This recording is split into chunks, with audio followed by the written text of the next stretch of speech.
ভগবান হওয়া সত্ত্বেও কেন শ্রীকৃষ্ণ 14 বছর নিজের মাতা পিতাকে কারাগার থেকে মুক্ত করেননি?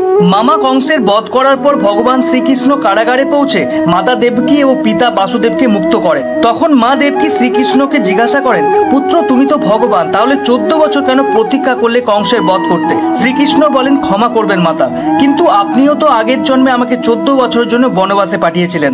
মাতা দেবকী আশ্চর্য হয়ে জিজ্ঞাসা করেন, পুত্র এটা কিভাবে সম্ভব? তুমি এটা কি বলছো? শ্রীকৃষ্ণ বলেন, মাতা আপনার আগের জন্মের কথা কিছুই মনে নেই, কিন্তু তখন আপনি কই ছিলেন এবং আপনার স্বামী ছিলেন রাজা দশরথ। মা দেবকী আরো আশ্চর্য হয়ে জিজ্ঞাসা করেন, তাহলে মহারানী কৌশল্যা কে ছিলেন? শ্রীকৃষ্ণ মুচকি হেসে বলেন, এই জন্মে তিনি হলেন মা যশোদা, যাকে আগের জন্মে 14 বছর নিজের পুত্রদের থেকে দূরে থাকতে হয়েছিল। সে তাই এই জন্মে পুত্র সুখ পেয়েছেন।